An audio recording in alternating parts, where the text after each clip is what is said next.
Hello, everyone.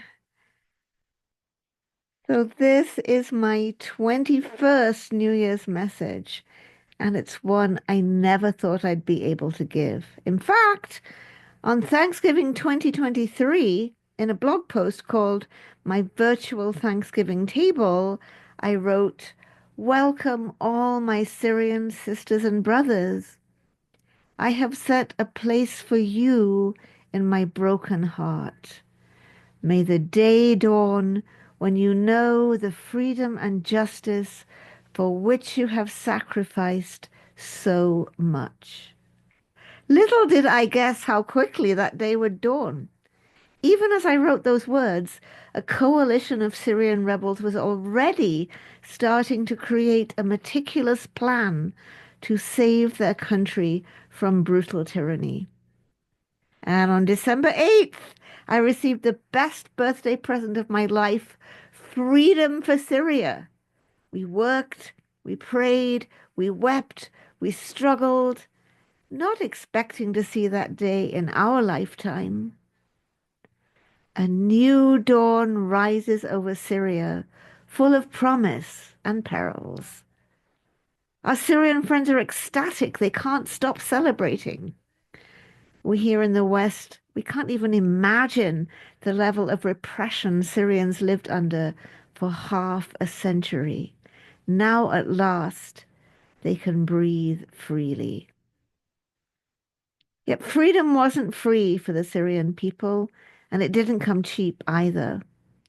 Refugees return, but have no homes to return to. Entire neighborhoods have been erased by bombs. Whole towns are uninhabitable. Families have been separated by exile, imprisonment, and death. And for every thrilling social media post of the reunion of mother and son, there are many more families who face the knowledge that their loved one perished in Assad's torture dungeons. Well, growing up in post-war Britain, I was aware of both the excitement and joy of the Allied victory and the trauma and horror experienced by those who were tasked with liberating Belsen. As a child, I experienced both these emotions vicariously. Today in Syria, the immensity of joy and relief is mingled with grief and horror as Sednaya prison complex is emptied and mass graves are discovered across the land. Those who faced bullets, armed only with flowers, endured unimaginable horrors. Today, in the Western world, we enjoy levels of freedom unprecedented in human history. From the sorry story of tyranny, absolute monarchy, serfdom, slavery, conquest, and colonization, we have turned the page to liberal democracy. We have created international humanitarian law and dared to envision a world where human rights replace the old order of might is right. But our freedom, too, wasn't free, and it's not immutable. We possess a freedom our forebears fought and died for. Let's not take it for granted. As a naturalized citizen, I've taken a vow to defend the Constitution of the United States against all enemies, outer and inner. I would encourage all of us to make that vow and put it into practice on a daily basis. I recently learned about Gödel's loophole, an inner contradiction in the Constitution that would allow the United States legally to be turned into a dictatorship. We need to remain alert to threats to our freedom. This is not a job we can leave to others. It's the collective task of we the people. Don't be lulled by bread and circuses. Don't sleepwalk into fascism, distracted by Big Macs and your iPhone. Democracy isn't a given, it is a daily task. Freedom isn't free, and freedom isn't for the few. None of us are free until all of us are free.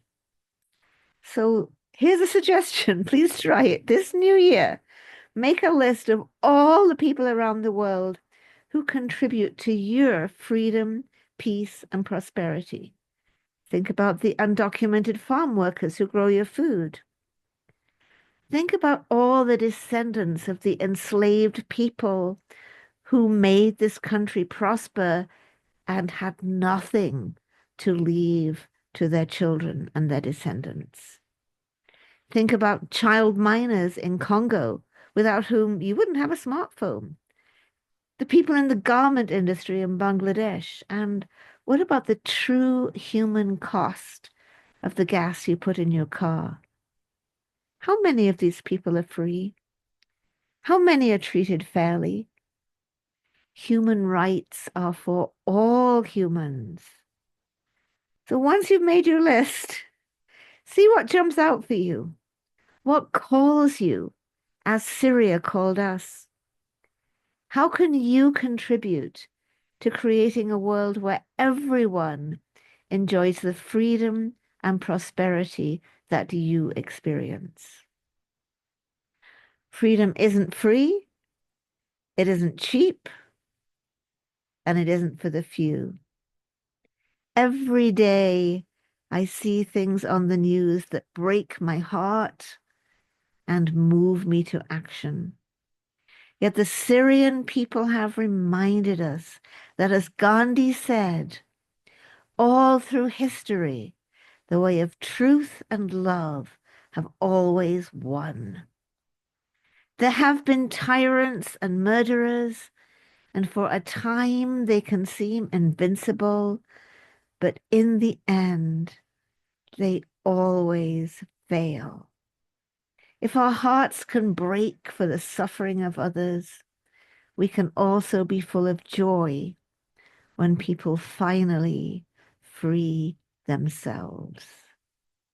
I wish you and yours many blessings of peace, prosperity, comfort in the coming year. Namaste.